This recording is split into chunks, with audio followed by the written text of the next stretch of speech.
অগ্নির এখন একটাই উদ্দেশ্য, কেই বা কারা কথার এরকম অবস্থা করেছিল তাদেরকে শাস্তি দিতে হবে, তাদেরকে খুঁজে বার করতে হবে কেন করেছিল তারা এরকম। তাই তো অগ্নির মাথা থেকে একটা প্ল্যান বার করে, সে কথাকে বল কথা, তোর যেই বা যারা তোর এরকম অবস্থা করেছিল তাদেরকে আমি তো এত সহজে ছাড়বো না।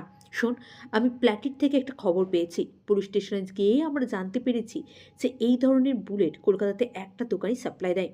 আমরা ভাবছি সেই দোকানটাতে যাব, ডাইরেক্ট সেই দোকানটাতে গিয়ে বললে তো তারা আমাদেরকে ইনফরমেশনটা দেবে না। তাই আমরা ভেবেছি আমরা সবাই মিলে ছদ্মবেশ নেব, সবাই মিলে ছদ্মবেশ নিয়ে আমরা সেই দোকানটাতে যাব। ওইদিকে বাড়ির বড়রা, মানে প্রবীণরা, তারা কিছু জানতো না নবীনদের এরকম পরিকল্পনার কথা। তাই তো সবাই কীরকম ছদ্মবেশে দেখে বাড়ির সবাই তো হকচকিয়ে গেল যে এরা আবার কারা, এতজন মিলে বাড়ির ওপরে চলে এলো। তারা সবাই রাজস্থানীর পোশাক পরে, ঘাগরা পরে ঘোরাঘুরি করছিল।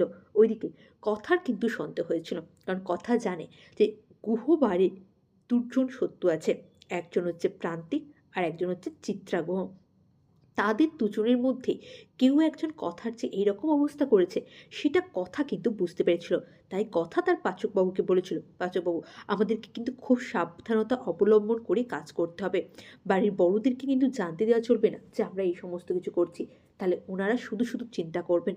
আমরা সমস্ত কিছু খুঁজে বার করব, আসল অপরাধীকে ধরবো, তারপরে বাড়ির সকলকে বলবো, তার আগে কিন্তু নয়।